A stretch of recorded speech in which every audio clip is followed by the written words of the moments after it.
Good morning, good afternoon, or good evening, depending on what time you're watching this video. I'm reading the book Breathing Underwater by Richard Rohr.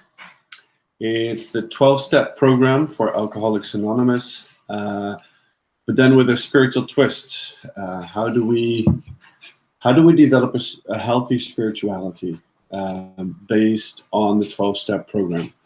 And I like it. Richard Rohr is, in my opinion, one of the few Christian mystics, if you can call him a mystic, but someone who approaches life from a contemplative pursuit.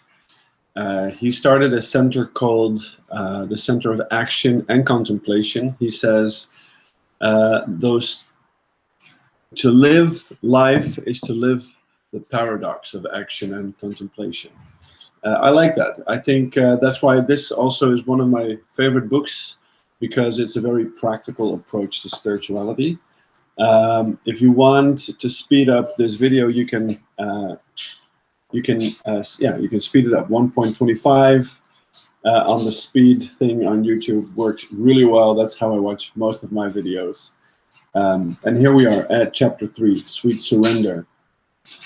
So he starts off by the third step of the 12-step program is made a decision to turn our will and our lives over to the care of God as we understood God.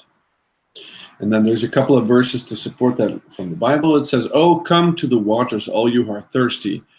Though you have no money, come. Buy corn without money and eat, and at no cost, wine and milk. Why spend money on what is not bread? Your wages on what fails to satisfy." So that's Isaiah 55, verse 1 and 2. Then there's Philippians 2, verse 12 and 13. That's written by Paul. "Work for your salvation in fear and trembling. It is God, for his own loving purposes, who puts both the will and the action into you." And then finally, Matthew 7, verse 7 and 8. "Ask and it will be given to you. Search and you will find. Knock and the door will be opened to you. For the one who asks always receives. The one who searches always finds. And the one who knocks will always have the door opened." So the first two steps were that we recognized that we were powerless and that we needed, the second step would be we recognized that we needed a power higher than ourselves, a higher power, to surrender us from our addiction. And we said addiction could be anything. It's not just alcohol, it's not just drugs or sex or whatever. In my opinion, and in the way that Richard Rohr approaches addictions, is we all tend to lean towards a certain behavior because that gives us a sense of power, control. And that is our control center. It's our addiction. That's where we tend to be addicted. And if we can see that as our addiction, then we can change the center of our lives. Instead of around that control center, we can surrender that control and start to develop a healthy spirituality. So let's move on and see what else is here. Some think that the most helpful of the personal stories in the AA Big Book is the one entitled "Acceptance Was the Answer." I'm sure different stories move different people depending on their temperament and their stage of their journey when they read it. But surely step 3 on acceptance and surrender is quite succinct and telling, and cuts to the chase. It gives new meaning to the words mercy killing. Surrender will always feel like dying, and yet it is necessary. It's the necessary path to liberation. Many excellent books have been written in recent years on the art of dying. Stephen Levine led the parade in the early 1980s, but now many have expanded the field and it's almost become its own theological source. It tells me we are surely growing up spiritually. How long it takes each of us to just accept what is, to accept ourselves and others, the past, our own mistakes, and the imperfections, and the idiosyncrasies of almost everything. It reveals our basic resistance to life, a terrible contraction at our core, or as Henry Nouwen, a Catholic priest and writer, he told me personally once, our endless capacity for self-loathing. Acceptance is not our mode nearly as much as aggression or resistance or fight or flight. None of them achieve the deep and lasting result of true acceptance and peaceful surrender. It becomes the strangest and strongest kind of power. You see, surrender is not giving up, as we tend to think, nearly as much as it is giving to. It's a giving to the moment, to the event, or to the person and the situation.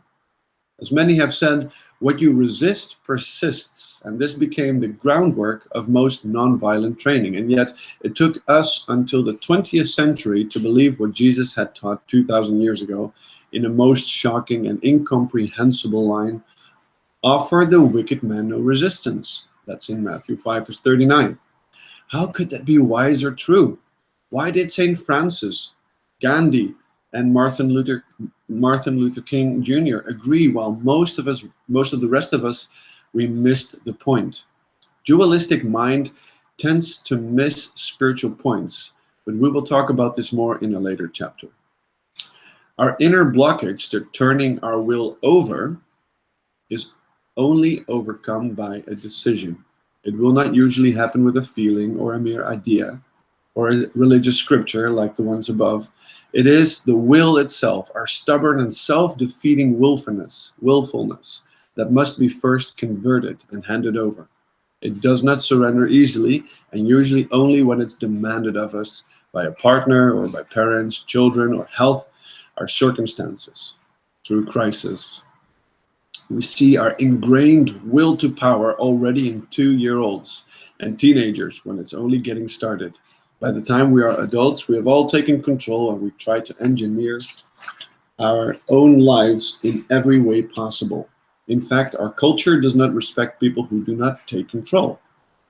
We each have our own inner program for happiness, our plans by which we can be secure, esteemed, and in control, and are blissfully unaware that these cannot work for us for the long haul, without our becoming more and more control freaks ourselves. Something has to break our primary addiction, which is to our own power and our false programs for happiness. Here is the incestuous cycle of the ego. I want to have power. I will take power. I will always be right. See, I am indeed powerful. So that's the cycle that our ego continuously gets stuck in. It's like a broken record playing itself over and over. I want to have power. I will take power. I will always be right. See, I am indeed powerful. This is the vicious circle of the will to power. It does not create happy people, nor happy people around them. Any foundational handing over of our will to power is previous and prior to any belief system whatsoever. In fact, I would say that what makes so much religion so innocuous or ineffective and even unexciting, it is there has seldom been a concrete decision to turn our lives over to the care of God, even in many people who go to church, to a temple, or to a mosque. I have been in religious circles all my life and usually find willfulness run rampant in our monasteries or our convents, our chancery offices, and among priests and prelates, ordinary laity, and at church meetings. In fact, there are about the same percentage of people who have actually handed over their will to God in most church circles as there are people I meet at any secular gathering. It's really quite disappointing that we all could be that successful at missing the major point. Islam even means surrender. So the word Islam means surrender, and yet finds it hard to surrender to the truth about terrorism or suicide bombers and its own will to power. Religious surrender, I am afraid, is often to status itself and to the status quo instead of the full truth of a situation. So Bill Wilson, the writer of the big book for Alcoholics Anonymous, Bill Wilson was wise enough to make it as very clear in step 3 in the program. But Jesus made it step 1, you might say. If anyone wants to follow me, let him renounce himself or herself. That's Mark 8:34 or Luke 9:23 and Matthew 16 verse 4. Have we ever really heard that? It is clear in all the gospel. Renounce the self. What could Jesus probably mean or intend by such absolute and irresponsible language? Is this what the Buddhists are trying to do in meditation? Or, of course, I'm pretty sure that Jesus meant exactly what Bill Wilson meant in step 3, a radical surrender of our will to another whom we trust more than ourselves. Buddhists just stopped arguing about the personal name of the whom they were trying to surrender, but they often do much better at the how of actually surrendering their mental ego and their control needs. Christians and Jews sort of avoided that foundational renunciation. The myth of sacrifice. Now, do you know what is the most common and in fact almost universal substitute for renouncing your will? Dedicated people have made it into its own form of religion, and I will call it the myth of heroic sacrifice. The common way of renouncing the self, well, not really renouncing the self at all, is being sacrificial. It looks so generous and loving, and sometimes it is, but usually it is still all about me. It is the classic first half of life gesture that gives the self boundaries, identities, superiority, definition, admiration, and a real control of the scene. Who can argue with a sacrificial person? It has driven most of the wars and the romanticization of war in all of human history on both sides. It serves those with power, that the common folk all believe mightily in sacrifice, while far too often their own sons and daughters never go to war or work at all. Personal sacrifice creates Olympics and American Idols, many heroic projects and many wonderful people. It is just not the gospel, but only its most common substitute. You see, there's a love that sincerely seeks the spiritual good of others, and there's a love that is seeking superiority, admiration, and control of itself, even and most especially by doing good and heroic things. Maybe we have to see it in its full-blown sick state to catch the problem. Suicide bombers are sacrificial. Most resentful people are very sacrificial at one or another level. The manipulative mother is invariably sacrificial. All codependents are sacrificial, a phenomenon so common that it creates its own group called Al-Anon. I guess that's an Alcoholics Anonymous group that I don't know about. Codependency, this is what the word is. Codependency was the disease of those who supported and contributed to others' disease by what we call enabling behavior. Sometimes the enabler is sicker than the alcoholic and does not know what to do when the alcoholic enters recovery.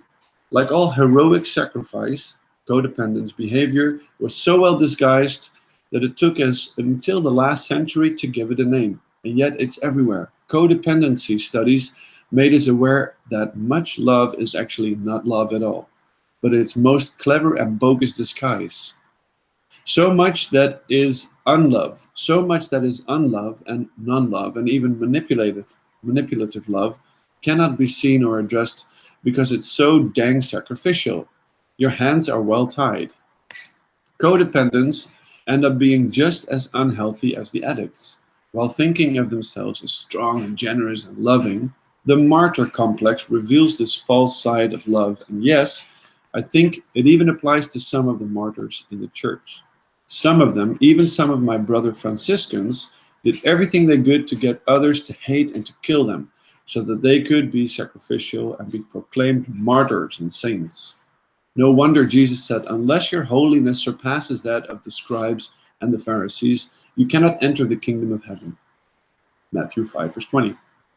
In other words, there is an early stage holiness that looks like the real thing, but it isn't.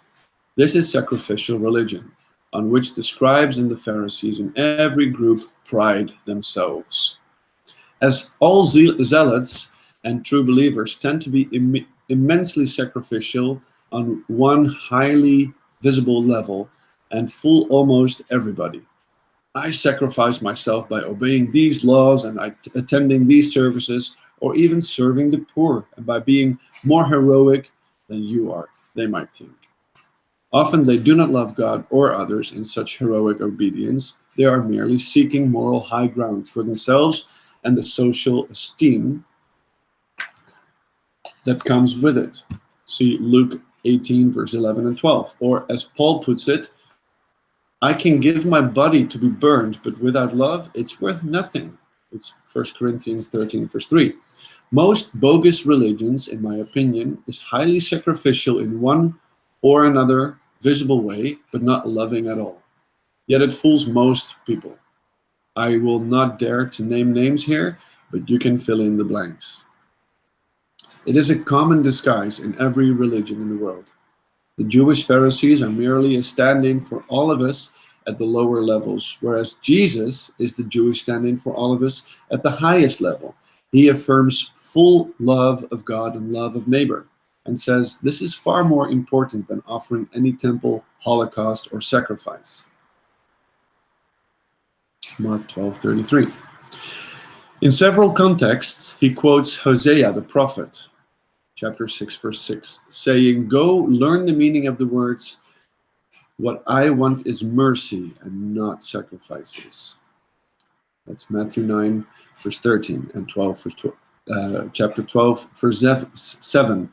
He seems to use this quote in several contexts to counter people who are righteous and judgmental, and the holier-than-thou types who are judging him and his disciples for not being sacrificial enough. The genius of the 12 steps. The absolute genius of the 12 steps is that it refuses to bless and reward what looks like any moral worthiness game or mere heroic willpower. It spotted the counterfeit and drags it publicly behind its triumphal parade. With gospel brilliance and insight, the AA program says that the starting point, and in fact the continuing point, is not any kind of worthiness at all, but in fact unworthiness. I am an alcoholic. That's what it says. That's what people say. Suddenly religion loses all capacity for elitism and is democratic at the bone. This is what Jesus affirmed in prostitutes and drunkards and tax collectors, and what Paul praised when he said, "It is when I am weak that I am strong." When the churches forget their own gospel message, the Holy Spirit sneaks in through the ducts and the air vents. The AA meetings have been very good duct work, allowing fresh air both in and out of many musty and mildewed churches. False sacrifice is an actual avoidance of any real renouncing of the self, while looking generous or dedicated. This is also revealed in Jesus' insistence that the temple has to go. The temple is the metaphor for sacrificial religion in his time, and explains why he vigorously releases the animals penned up for sacrifice and all of the selling and buying of God that follows from the sacrificial mind. This is why Jesus mocks the people putting a great deal of their money into the temple treasury, and praises the widow who gives her mite. That's the one coin that she had. As French philosopher and writer René Girard convincingly argued, Jesus came to proclaim the death of all sacrificial religion. He ended it only and for all by offering himself, once and for all by offering himself, and abolishing the first sort of sacrifice to replace it with a second. Once you see this pattern, it's very hard not to see it for the rest of your life. Sacrificial religion was all exposed in Jesus' response to any mechanical or mercenary notion of religion. But we soon went right back into it in many Catholic, Orthodox, and Protestant forms, because the old ego will always prefer an economy of merit and sacrifice to any economy of grace and unearned love, where we have no control. The first one makes us feel heroic and worthy. The second one makes us feel fools for Christ, as Paul puts it. Those who are nothing at all to show up, those who are everything. I know Paul might say a few strange things, but he did understand and teach the marrow of the gospel, and there it is. It is no surprise that we could not turn our will and our lives over to God as we understood him, because we understood God's love as tit for tat and quid pro quo. As long as the spiritual journey was a moral achievement, a contest, none of us felt worthy, ready, or able to come forward. And many who did come forward did so by splitting themselves and by denying their own ego and shadow self and then imposing it on others. So what does it mean to understand God? We wasted years of history arguing over whose God was best or true, instead of actually meeting the always best and true God of love, forgiveness, and mercy. The AA program was smart enough to avoid this unnecessary obstacle by simply saying God as we understood him, trusting that anyone in need of mercy, as much as an addict, would surely need and meet a merciful God. If they fail to encounter this higher healing power, the whole process grinds to a bitter halt, since we can only show mercy if mercy has been shown to us. Luke, that's what it says in the Bible. Luke chapter 6, 36 through 38. We can only live inside the flow of forgiveness if we have stood under the constant waterfall of needed forgiveness ourselves. Only hour by hour gratitude is strong enough to overcome all temptations of resentment. Wow, that's a powerful statement. Only hour by hour gratitude is strong enough to overcome all temptations to resentment. You will never turn your will and your life over to any other kind of God except a loving and a merciful one. Why would you? But now that you know, why would you not? At this point, it is not sacrifice or the resentment that often goes with being sacrificial that motivates you. Friedrich Nietzsche, the German philosopher, said that what he resented in most Christians was that what he perceived as a constant underlying resentment. First of all, a denied resentment towards God for demanding sacrifice. Second, towards others for not appreciating our sacrifice. Third, sacrificing as much as we sacrifice. And fourth, and the resentments towards people for not having to do it. There is much evidence of this passive aggression in many religious people, but not in all, thank God. We have been graced for a truly sweet surrender if we can radically accept being radically accepted for nothing. Or grace would not be grace at all. As my father, St. Francis, put it, when the heart is pure, love responds to love alone, and has little to do with duty, obligation, or requirement, or heroic anything. It is easy to surrender when you know that nothing but love and mercy is on the other side. That's true. That's the end of chapter 3. Now let's continue to chapter 4 for this video. A good lamp. So the 4th step in the 12th step is made a searching and fearless moral inventory of ourselves. And then the biblical references could be: sacrifice gives you no pleasure. Were I to offer a holocaust, you would not have it. My sacrifice is this broken spirit. You will never scorn a crushed and a broken heart. That's Psalm 50, verse 16 and 17. And then James 3, verse 14. If inside you have the bitterness of jealousy, or a selfish ambition, never make any false claim for yourself or cover up the truth with lies. Be awake and pray that thou pass the test. The spirit is willing, but the flesh is weak. That's Matthew 26, verse 41. Those who were raised in highly moral families or with a strict religious upbringing will usually recoil at step 4. They are so tired of judging themselves and the judgmentalism towards others that comes with it, that they tend to resist any searching and fearless moral inventory. Perhaps it did not work for them in the past, but only made them more self-preoccupied and in a negative way besides. Analysis is paralysis. It's surely true for many people. In fact, I am convinced that some people are driven to addictions to quiet their constant inner critic. It only gives them ever another thing to hate about themselves for. What a vicious circle, and honestly not an uncommon one. The internalized voices of a demanding parent, a rigid culture, or a finger-waving church persists long after the parent is gone. We move to another country or we leave the church, and we are now stuck with our own problem. We are now our own problem. That, in fact, is the final value of a moral inventory.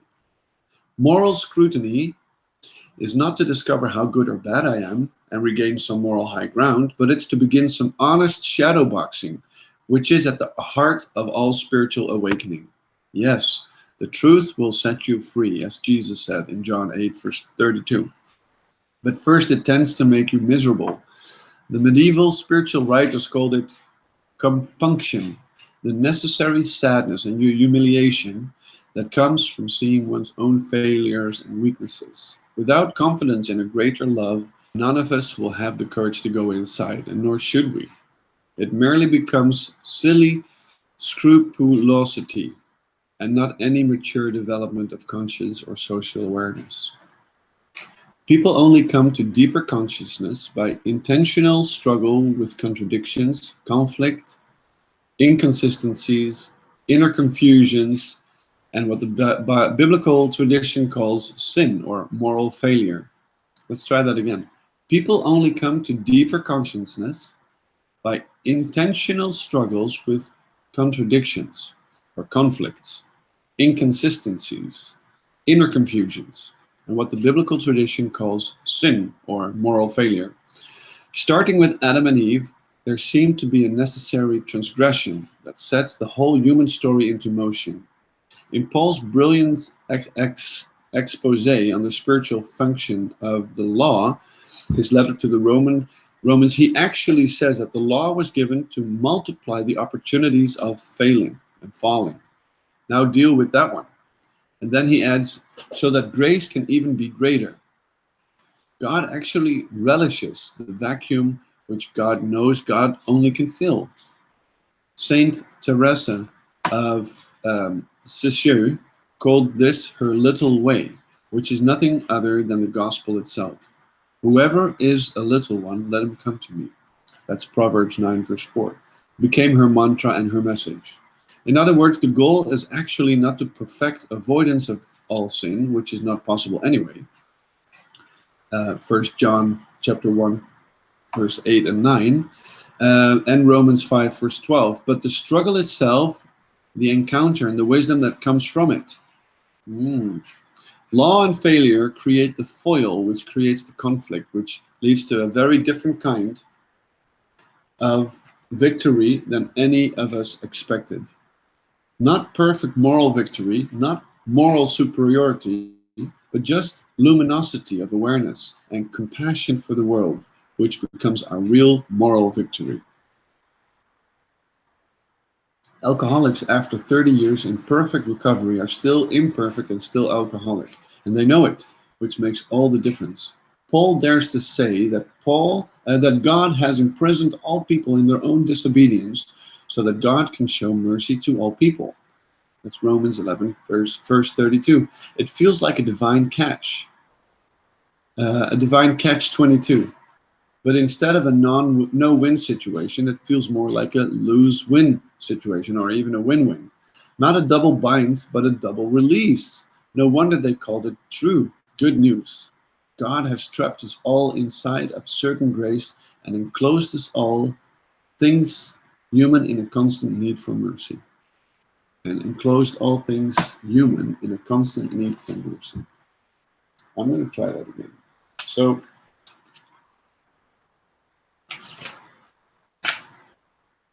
good luck.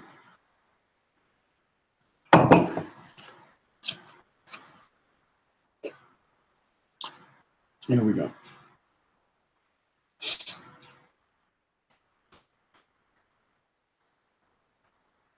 Those who were raised in highly moral families or with a strict religious upbringing will usually recoil at step 4. They're so tired of judging themselves and the judgmentalism towards others that comes with it, that they tend to resist any searching and fearless moral inventory. Perhaps it did not work for them in the past, but only made them more self-preoccupied, and in a negative way besides. Analysis is paralysis is surely true for many people. In fact, I am convinced that some people are driven to addictions to quiet their constant inner critic. It only gives them ever more another thing to hate about themselves. What a vicious circle, a vicious cycle, and honestly not an uncommon one. The internalized voices of a demanding parent, a rigid culture, or a finger-waving church persists long after the parent is gone. We move to another country or we leave the church. We are now our own problem. That, in fact, is the final value of a moral inventory. Moral scrutiny is not to discover how good or bad I am and regain some moral high ground, but it's to begin some honest shadow boxing, which is at the heart of all spiritual awakening. Yes, the truth will set you free, as Jesus says. But first, it tends to make you miserable. The medieval spiritual writers called it compunction, the necessary sadness and humiliation that comes from seeing one's own failures and weaknesses. Without confidence in a greater love, none of us will have the courage to go inside, nor should we. It merely becomes silly scrupulosity and not any mature development of conscious or social awareness. People only come to deeper consciousness by intentional struggle with contradictions, with conflicts, inconsistencies, and inner confusions, and what the Bible traditionally calls sin or moral failure. Starting with Adam and Eve, there seems to be a necessary transgression that sets the whole human story into motion. In Paul's brilliant expose on the spiritual function of the law, his letter to the Romans, he actually says that the law was given to multiply the opportunity of failing, of falling. Now deal with that one. And then he adds, so that grace can even be greater. God actually relishes the vacuum which God knows God only can fill. In other words, the goal is actually not the perfect avoidance of all sin, which is not possible anyway, but the struggle itself and the encounter and wisdom that comes from it. Law and failure create the foil which creates the conflict, which leads to a very different kind of victory than any of us expected. Not perfect moral victory, nor moral superiority, but just luminosity of awareness and compassion for the world, which becomes our real moral victory. Alcoholics, after 30 years in perfect recovery, are still imperfect and still alcoholics, and they know it, which makes all the difference. Paul dares to say that God has imprisoned all people in their own disobedience so that God can show mercy to all people. It feels like a divine catch-22, but instead of a no-win situation, it feels more like a lose-win situation or even a win-win.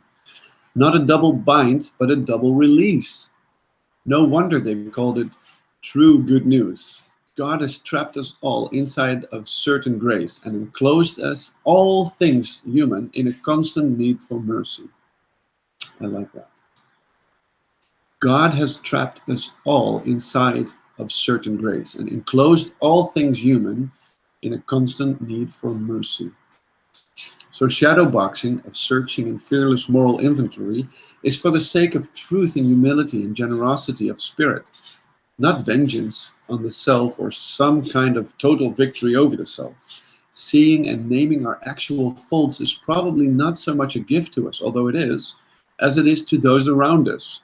As my Franciscan novice master said to me as a young man, we must try to make it easier for others to love us.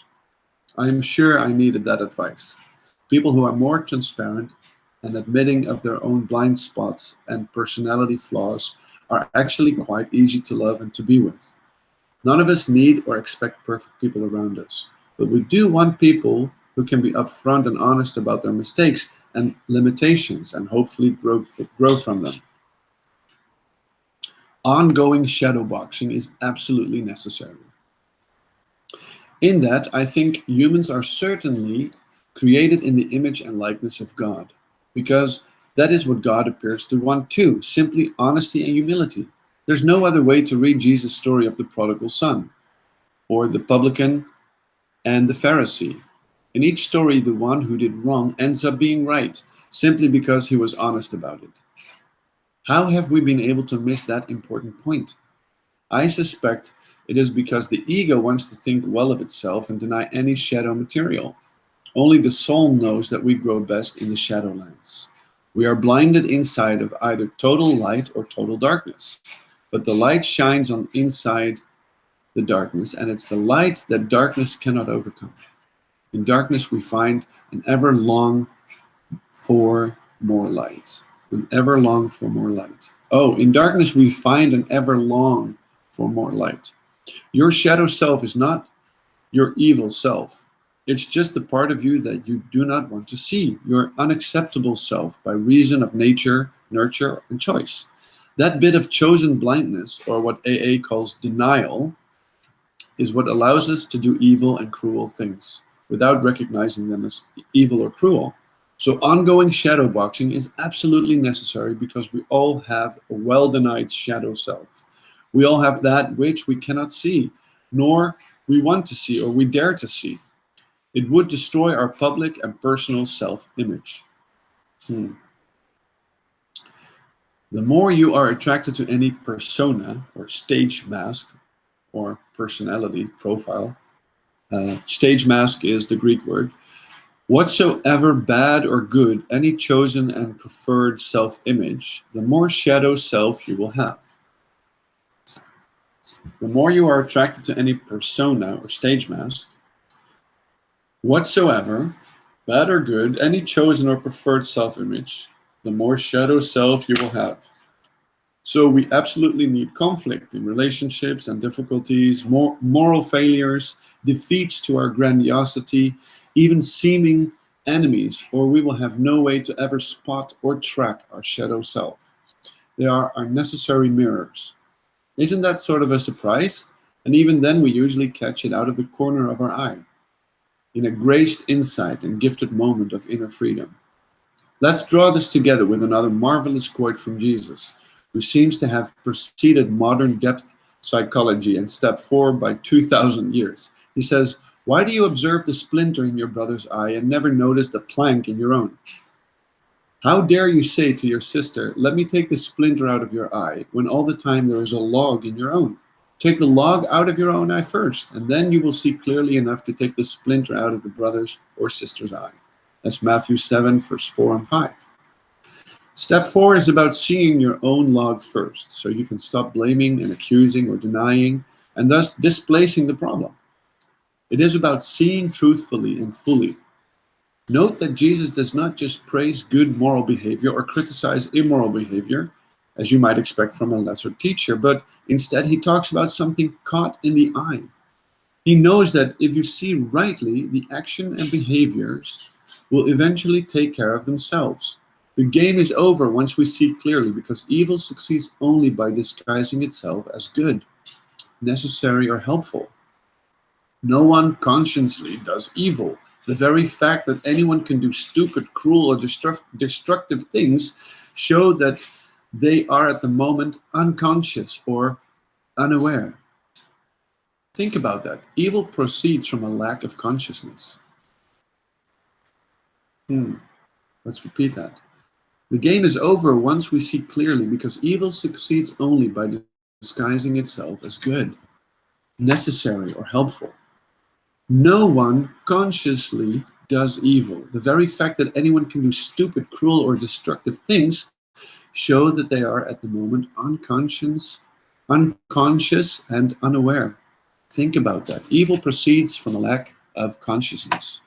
I like that.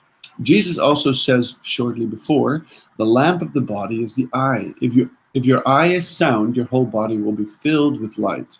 But if your eye is diseased, your whole body will be darkness. And if the lamp within you is in fact darkness, what darkness that will be. That's Matthew 6, verse 22 and 23. Step 4 is about creating a good and worthy lamp inside of us that reflects and reveals what is really there, knowing that anything exposed to the light will itself become light. Ephesians 5, verse 14. Somehow goodness is transferred by radiance, reflection, and resonance with another goodness, more than by any act of self-achievement. We do not pull ourselves up, we are pulled up. God does not directly destroy evil. the way our heroic and dualistic mind would like to imagine, God is much wiser. He wasted no time and includes everything. The God of the Bible is best known for transmuting and transforming our very evils into our own more perfect good. God uses our sin in our own favor. God brings us through failure from unconsciousness to an ever deeper consciousness and conscience. How could that not be good news for just about everybody? Wow, this is good stuff. I'm just going to repeat just a little bit, just this last page, because I think it's very profound. Jesus also says shortly before, the lamp of the body is the eye. If your eye is sound, your whole body will be filled with light. But if your eye is diseased, your whole body will be darkness. And if the lamp within you is in fact darkness, what darkness that will be. Step 4 is all about creating a good and a trustworthy lamp inside of us that reflects and reveals what is really there, knowing that anything exposed to the light will itself become light. That's Ephesians 5, verse 14. Somehow goodness is transferred by radiance, reflection, and resonance with another goodness, more than any act of self-achievement.